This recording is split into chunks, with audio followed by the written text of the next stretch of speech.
I'm going to welcome our the CLUW National Vice President for SAG-AFTRA, Shyla Lachey. Shyla, you ready? I'm ready. Okay. Can you hear me? It is my pleasure to introduce newly elected SAG-AFTRA President Fran Drescher. She's an actor, writer, creator, and activist. She rose to international stardom for her portrayal of Fran Fine in the television hit The Nanny, which she also co-created and executive produced. The multi-award-winning and nominated actress comedian is a cancer survivor who founded the nonprofit Cancer Schmancer to educate and empower people. As an advocate, she has been responsible for unanimous passage of a bill in Congress, has made multiple trips to Capitol Hill to lobby for health issues, and was appointed public diplomacy envoy for the U.S. State Department during the administrations of Presidents Bush 43 through Obama 44. Drescher is the author of 2 New York Times bestsellers and is currently writing the book for the theatrical musical The Nanny, and returns to voice her role in Hotel Transylvania 4. Please join me in giving a warm CLUW welcome to my national SAG-AFTRA President, Fran Drescher. All right, y'all, show some love.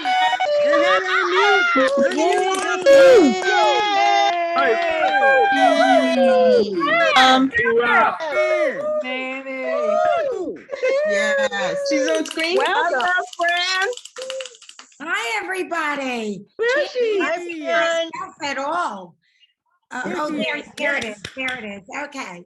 Thank you so much. Thank you. Okay. Thank you. Hi, everybody, and thank you for that warm welcome.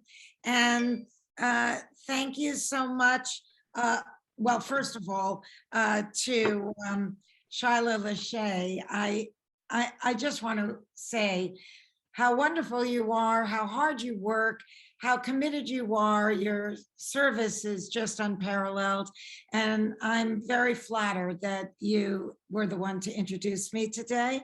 And I also want to thank Elise Bryant for being the president of CLUW.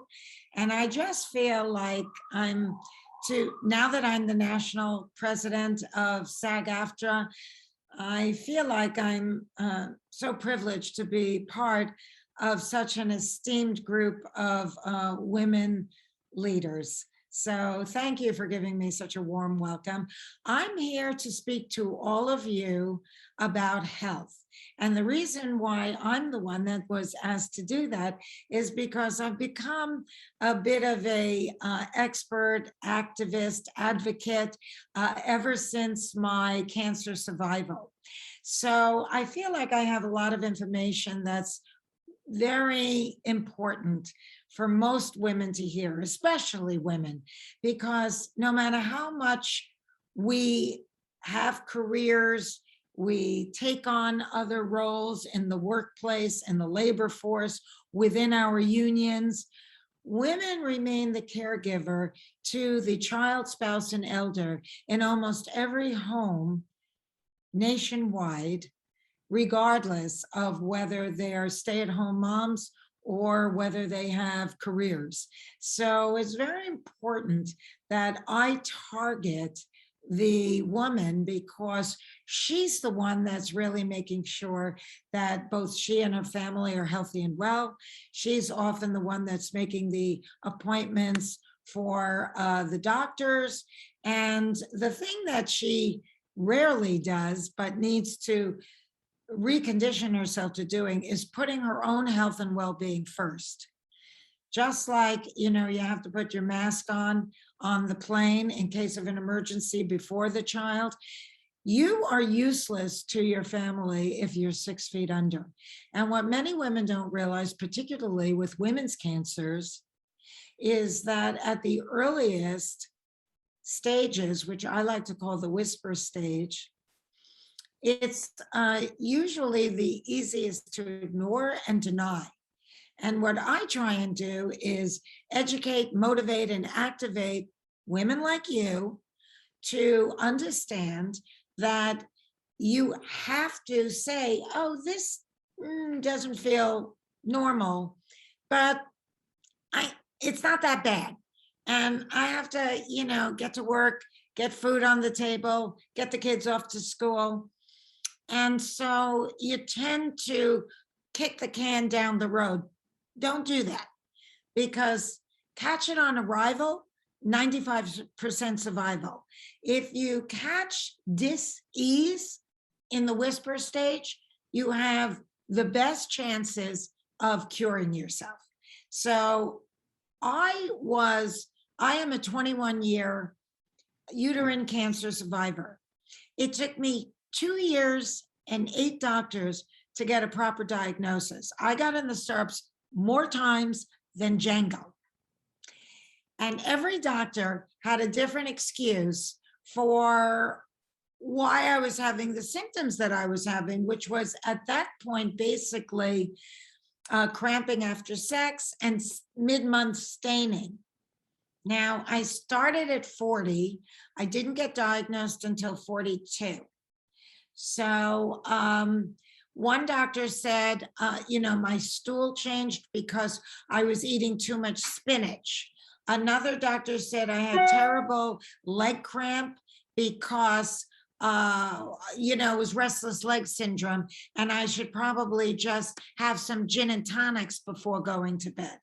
Another doctor said my breast was so firm because I had the, quote, tits of an 18-year-old, which I do, but there I was with perky breasts in need of roughage, going to bed sloshed in some vain attempt to cure myself, when all the while I had uterine cancer. So doctor number 1 had said, well, you're too young for an endometrial biopsy. And instead of saying, well, why? What would that prove or disprove? I was just so thrilled to be too young for anything. I didn't question her. I didn't understand how to be what I now call a medical consumer. And that's what I want to impress upon you, to transform from being a patient, which implies passivity, to being a medical consumer. Know the early warning whispers of the cancers that may affect you. Know the tests that are available, because all too often they are not even on the menu at the doctor's office. And I always tell women, save your Christmas Club accounts for tests that your insurance may not cover, because the best gift you can give your family is a long and healthy life. Well, it wasn't. I went on 4 different HRTs, hormone replacement therapies, for what was being diagnosed as a perimenopausal condition. Very benign, but that wasn't what I had. And the hormones were actually beginning to exacerbate my symptoms. By the time doctor number 8 put me on a hormone replacement therapy that had estrogen in it, that was like taking poison when you have uterine cancer. And I started bleeding 24/7. So I called the doctor and I said, this cannot be right, because my symptoms are worse than ever. And she said, oh, I probably just gave you the wrong combination of hormones, but just to be on the safe side, I want to give you an endometrial biopsy. Now, that's what doctor number 1, 2 years earlier, thought I was too young for. Why? Because uterine cancer typically affects women who are postmenopausal or obese. And I was young and thin for the typical woman that gets it. However, 1 in 4 women, or 25% of the women that get uterine cancer, actually are young and thin. So 25% seems like enough to warrant getting the stupid endometrial biopsy, which is a very uncomfortable 1-minute test in your gynecologist's office. So it's almost like taking a pap test, only it goes up past the cervix and starts to snip at tissue sample in the actual uterus. It's over very, very quickly. And it's very important that we know about it. So while she's doing this, doctor number 8, she's so convinced I have like 5 minutes of fertility because I'm really perimenopausal. She's saying that me and my boyfriend have to absolutely freeze an embryo because, if I ever want to have a biological child. Well, 3 days later, she calls me up and she says, I'm very surprised you have adenocarcinoma. And I said, what's that? And she said, uterine cancer. And I literally dropped to my knees and started to cry because I knew I had had this for 2 years at least. And I thought, oh my God, I'm as good as dead. This can't be a good thing. So I immediately started to become very proactive. And I just want to impress upon you that sometimes when the doctor tells you there's basically nothing wrong with you, but you feel like you're not really getting help and your symptoms are either staying the same or changing, move on to another doctor. That doctor may not be a very good diagnostician, may not be terribly, thorough. You don't really know until you have a problem. And, when you may be going to the same gas station in your neighborhood for 20 years, but that may not be the place that you want to do delicate engine work under the hood. You may want to take it to somebody else, and you have to start thinking this way. If your doctor doesn't give you attention, if you feel rushed, if they're not explaining your questions, move on. I went to 8 second opinions, and thank God I did, because I swear I would be dead today had I not had that kind of tenacity. Now, maybe it's because, I was just coming off of a big television series where I was the executive producer as well as the star. And so I was used to kind of taking control of situations, and I didn't trust the people, these doctors, because they didn't seem to be helping me. So I wanted to find somebody new. And even the last doctor that finally diagnosed me, she wasn't diagnosing me. She just said because I was bleeding that I will do the test. But anyway, so she said, I'm going to set you up with a gynecologic oncologist. And she said she's very good. And right now you have what I would describe as a baby cancer. We're picking up on cells that are just turning to like grade 1. So I don't think there's anything to really worry about, and she'll take care of everything. Well, my sister is a nurse in New York City. And she said to me, have the gynecologic oncologist do their own tests, because she's in a controlled environment in a hospital, do it again. Now, I already mentioned that it is an uncomfortable test, but it's only like for a minute. I didn't really want to do it, but I listened to my sister. And I said to the oncologist, my sister wants you to take your own. She said, well, I'm happy to do whatever makes you feel comfortable, but I did check your pathology report against the tissue, and this is definitely you, and you definitely have this cancer. And I said, I'm not questioning whether I have the cancer. I'm just saying, my sister said, you do it. Next day, she gets her results, and she says, boy, am I glad I listened to your sister, because I think that the gynecologist did too superficial tissue postcard. Number. Okay. A too superficial tissue sampling. And so she said, where she was picking up on cells that were just beginning to turn malignant, I'm picking up on cells that are grade 3 and 4. And I said, well, what's the worst it can be? And she said, 4. And then she said, now I'm concerned. And everything changed. The kind of surgery I was going to get. She said, you definitely have this at least 2 years, because uterine cancer is a very slow growing cancer. So, and as it turns out, a lot of women keep ignoring the symptoms and they end up getting really sick, and some of them pass away. Now, with ovarian cancer, which is far more aggressive, you can be just as easily misdiagnosed and be told that you have irritable bowel syndrome, because at the cancer's earliest and most curable stage, it mimics a far more benign condition. In the same way that I was misdiagnosed for a perimenopausal condition that I didn't have, other women with ovarian cancer are often misdiagnosed for irritable bowel syndrome. So, get a CA-125 blood test and see what the numbers are. They probably won't offer it to you. It's probably not covered with your insurance. do it anyway.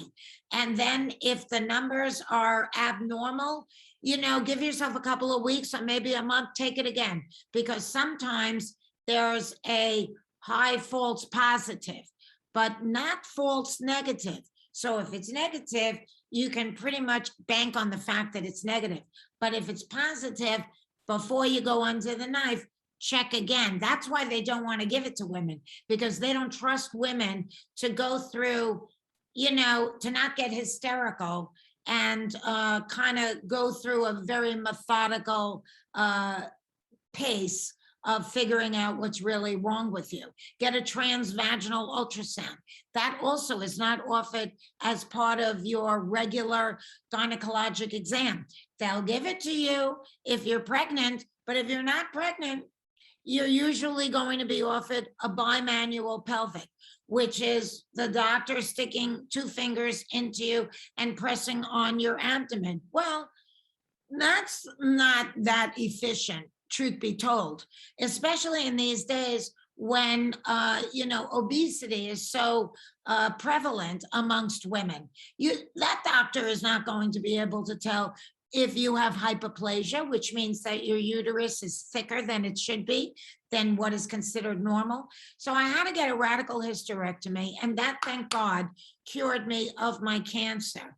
And on June 21st, which is the summer solstice, poetically, the longest day of sunlight, I was cured of my uterine cancer. And I began this journey of activism. I wrote the New York Times bestseller, Cancer Schmancer, and I spoke to people all over the world because I didn't want what happened to me to happen to other people. But what I learned was what happened to me has happened to millions of people.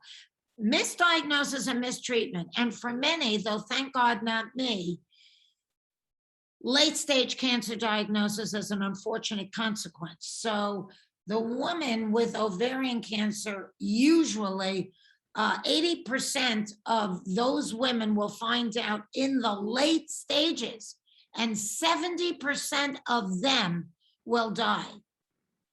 So it's very important that we transform from being a patient into a medical consumer, that we understand our bodies, that we become better partners with our physicians.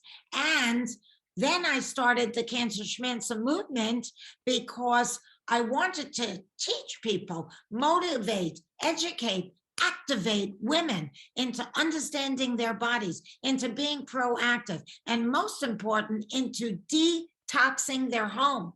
The home is the most toxic place we spend the most time in, and ironically have the most control over.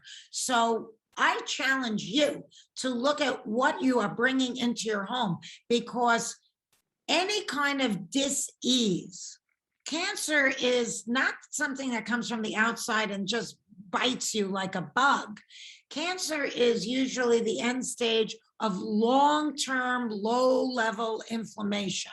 What is causing inflammation?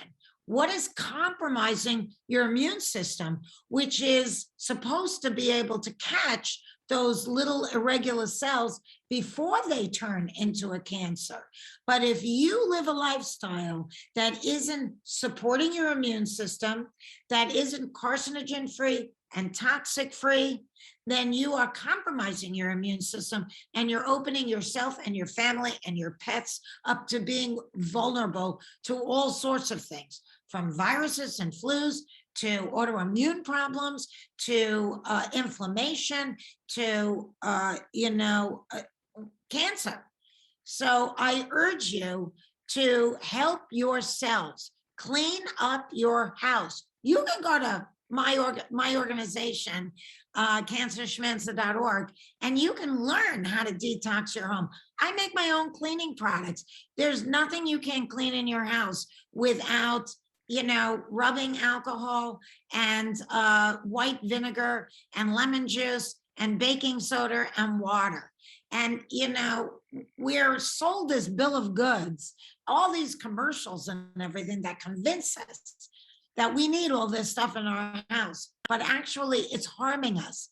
I don't even have one of those little air fresheners that you get at the car wash because it has phthalates in it. And that is, you're asking for bladder cancer. Anything that has a long smelling thing is going to compromise your immune system. It's going to be hurting your body. Think about what you're eating, what you're cleaning with, what you're gardening with, all of your personal care items, including your oral hygiene. And when you can do that in your home, you are going to be raising the odds in your favor of staying healthy and well. It's as simple as that. It's not a conversation you're going to hear a lot on national broadcasts, because national broadcasts are supported by advertisers that are selling you all of this toxic stuff, as well as all of these prescription drugs. So it's kind of a catch-22. That's why I'm here like a whistleblower to tell you, take control of your body, take control of your life, take control of your family's life, clean up your house. You know, the air pollution in your house, just from all these smelling things, is more toxic than living across the street from an oil refinery. So I know that they don't want me to speak very long, even though I can go on and on with this, and maybe another time I will revisit you gals. But I hope that I've inspired you to think about what you are buying as a consumer, because the woman is the largest consumer on the planet. And what you buy and what you don't buy becomes your vote as well as your protest. Remember, manufacturers don't really want to kill us. They want to sell us, but they'll sell us anything that we're willing to buy, which right now is anything. So use your purchasing power, use your hard-earned dollars. Let them know what you want and what you don't want. And we'll see a shift in this unhealthy paradigm that we're now experiencing in a very toxic lifestyle. So I wish you all good health and long life. And I hope you go to cancerschmancer.org and learn how to help yourself. And I'm very grateful to have had this opportunity to talk. And I want to tell you something that Eleanor Roosevelt was quoted as saying, and I love this so much when I speak to women. Women are like tea bags. You never know how strong you are until you're put in hot water. Thank you so much, everybody. Mwah. Be well. Yes. Thank you, Fran. Thank you. Thank you. It's wonderful. Thank you. Oh, yes. SAG-AFTRA made the right decision when they elected you, sister. Thank you. Yes. Beautiful. And Fran, when I got the notice that you were willing to speak to us, I said, I don't know, I don't even watch television, but I know the nanny. And only you could take something as serious as cancer and get us to laugh and smile and cry, but really be inspired to take care of ourselves in a way that we have heretofore not been told. We want you to come back. Yes, everybody raise your hand. Raise your hand if you want Fran to come back. Yes. Yes. Yes. From patient to medical consumer. Thank you for your wisdom, my sister. We will be in touch. We will talk some more. Thank you, Fran. Thank you so much.